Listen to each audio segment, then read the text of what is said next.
ஆசீர்வதிக்கும் தேவன் நம்மை ஆசீர்வதிப்பாரே. துதி ஸ்தோத்திரம் இயேசுநாதா, துதி உமக்கே என்றுமே. எங்கள் பிதாக்கள் உம்மிடத்தில் நம்பிக்கை வைத்தார்கள், நம்பின அவர்களை நீர் விடுவித்தீர். சங்கீதம் 22:4. கர்த்தருக்கு பிரியமான தேவனுடைய பிள்ளைகளே, முற்பிதாக்கள் கர்த்தர் மீது வைத்த நம்பிக்கைகளில் ஒன்று கூட வீண் போகவில்லை. நம்பின அவர்களை கர்த்தர் விடுவித்து ஆசீர்வதித்தார். ஆம், நாமும் நமது ஆண்டவர் இயேசு மீது வைக்கும் நம்பிக்கை ஒருபோதும் வீண் போகாது. யோபு, கர்த்தர் என்னை கொண்டு போட்டாலும் அவர் மேல் நம்பிக்கையாய் இருப்பேன் என்று விசுவாசத்தோடு பலப்பட்டார். சரீரம் வியாதிப்பட்ட போதிலும், மனைவி தூஷித்த போதிலும், சிநேகிதர்கள் பரியாசம் பண்ணின போதிலும் யோபுவின் நம்பிக்கையோ கர்த்தர் மேல் உறுதியாய் இருந்தது. யோபுவின் பிற்காலம் ஆசீர்வாதமாய் இருந்தது. ஆபிரகாமின் நம்பிக்கை வீண் போகவே இல்லையே. அவருடைய சரீரம் செத்துப்போன நிலைமைக்கு வந்த போதும், மனைவிக்கு பிள்ளை பெறக்கூடிய சாத்தியக்கூறு இல்லாத போதும், ஆபிரகாம் கர்த்தர் கொடுத்த வாக்கின் மேலும் கர்த்தர் மேலும் நம்பிக்கையாகவே இருந்தார். புன்னகை என்று அர்த்தம் கொள்ளும் ஈசாக்கை பெற்றெடுத்தார். ஈசாக்கு மூலமாய் இஸ்ரேல் ஜாதியே உருவானது. யோசேப்புக்கு கர்த்தர் ஒரு நாள் இஸ்ரேல் சந்ததியை கானானுக்குள் கொண்டு போவார் என்ற நம்பிக்கை இருந்தது. அந்த நம்பிக்கையோடு தன் எலும்புகளை கானானுக்குள் கொண்டு போக வேண்டும் என்று கேட்டுக்கொண்டார். அந்த நம்பிக்கை வீண் போகவில்லை. ஏறக்குறைய 430 ஆண்டுகள் கழித்து யோசேப்பின் எலும்புகளை எடுத்துக்கொண்டு 40 வருடங்கள் சுமந்து கானானுக்குள் கொண்டு சென்று அடக்கம் செய்தார்கள்.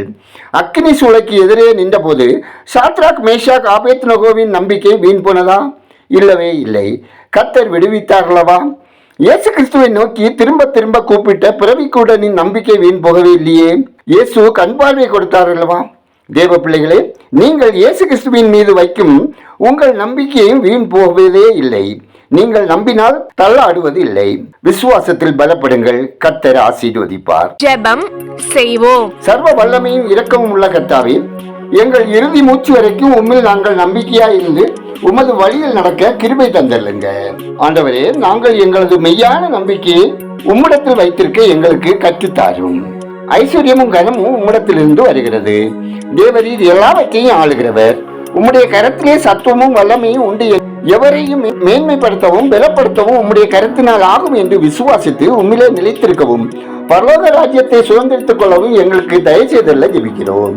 ஆண்டவரே, இன்று ஒரு வசனம் கேட்கிற ஒவ்வொருவரையும் அச்சுறுத்தலிருந்தும் அபாயம், இச்சைகளும் கசப்பு நிறைந்த இந்த உலக வாழ்வில் அவர்களை காத்து உமது வழியிலே நடத்தி உமது ஆசீர்வாதத்தையும் சமாதானத்தையும் தந்து உம்மிலே கலிகூற கிருபை செய்தல்ல ஜெபிக்கிறோம். ஆண்டவரே, நீர் உன்னதமான தேவன் என்பதையும் உம்முடைய நிலையில் அடைக்கலம் உண்டு என்பதையும் நம்பிக்கையோடு நாங்கள் எங்களுக்கு அனுகூலமான துணை என்பதையும் அனுதின வாழ்வில் அனுபவிக்க இரக்கம் செய்ய வேண்டுகிறோம். ஆண்டவரே, ஒவ்வொரு குடும்பத்திலும் தேவ சமாதானம் நிறைவாய் பெருகவும், பிரிவினை ஆவிகள் துரத்தப்படவும், குடும்பத்தில் சகோதர ஐக்கியம் ஒற்றுமை உண்டாகவும், பிரிந்தவர்கள் இணைந்து வாழவும் தேவன் கிருபை செய்திட ஜெபிக்கிறோம். கர்த்தாவே, பிள்ளைகள் கர்த்தரை அறியும் அறிவில் வளரவும், உலக இச்சைகள் கண்ணின் காட்சிகளுக்கு விலக்கி தங்களை காத்துக்கொள்ளவும் தேவன் இரக்கம் செய்திட வேண்டும் என ஜெபிக்கிறோம். ஆண்டவரே, வேலைக்காக முயற்சிப்போருக்கு தகுதிக்கேற்ற வேலை வாய்ப்புகள் கிடைக்கவும், வாலிப பிள்ளைகளுக்கு ஏற்ற வாழ்க்கை துணை கிடைக்க செய்து திருமண வாழ்வில் இணைக்கப்படவும், கர்ப்பஸ்திரிகளுக்கு ஆரோக்கியமான பிள்ளை பேர் உண்டாகவும் அன்னாலை ஆசீர்வதித்த தேவன் கர்ப்பத்தின் கனிக்காக வேண்டுதல் செய்வோரின் விருப்பம் நிறைவேற்றவும் விண்ணப்பிக்கிறோம். ஆண்டவரே, குடும்பங்களில் கடன் சுமைகள் குறையவும், கடனை தீர்ப்பதற்கான வாசல்கள் திறக்கப்படவும், மதுப்பிரியர்கள், பெருந்தீனிக்காரர்கள், போதைக்கு அடிமையானவர்கள் விடுவிக்கப்படவும் ரட்சிக்கப்படவும், குடும்பத்தில் சமாதானம் உண்டாகவும் களிப்புண்டாகவும் ஜெபிக்கிறோம். ஒவ்வொருவரின் அப்பம், தண்ணீர், பொருளாதாரம், வருமானம், வேலை, தொழில், வியாபாரம், விவசாயம் ஆசீர்வதிக்கப்படவும், நன்மைகள் செய்கிறவர்களாக வாழவும் வழிநடத்திட ஜெபிக்கிறோம். ஆண்டவரே, எங்கள் தேசம் ஆசீர்வதிக்கப்படவும், மக்கள் இரட்சகரை அறியும் அறிவில் வளரவும், ஆட்சி பொறுப்புள்ளோர் உண்மையாய் நேர்மையாய் மக்கள் நலனில் அக்கறையுடன் செயல்படவும், ஊழல் லஞ்சத்துக்கு விலக்கி தங்களை காத்துக்கொள்ளவும் ஜெபிக்கிறோம்.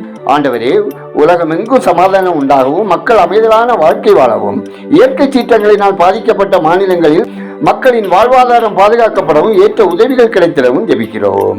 கர்த்தாவே, மிஷினரிகள், ஊழியர்கள் நலன் காக்கப்படவும், ஊழியர்களின் குடும்ப தேவைகள் சந்திக்கப்படவும், மேல் படிப்புக்காக முயற்சிக்கு பிள்ளைகளின் தேவைகள் சந்திக்கப்படவும் கர்த்தர் இரக்கம் செய்திட வேண்டுமாய், ஆத்ம ஆதாய பணியிலே கர்த்தருடைய மகிமையின் கிரியை நடப்பிக்க வேண்டுமாயும், விசுவாசிகள் விசுவாசத்தில் பலப்பட கிருபை தர வேண்டுமெனவும் ஜெபிக்கிறோம். எங்கள் குற்றங்குறை மன்னியும், ஜெபத்தில் உள்ள குறைகளை மன்னியும், நிறைவுகள் உமக்கே மகிமை சேர்க்கட்டும். துதிகர மகிமை உமக்கே செலுத்துகிறோம். இயேசுவின் நாமத்தில் ஜெபிக்கிறோம் எங்கள் ஜெபங்களும் நல்ல பிதாவே, ஆமேன்.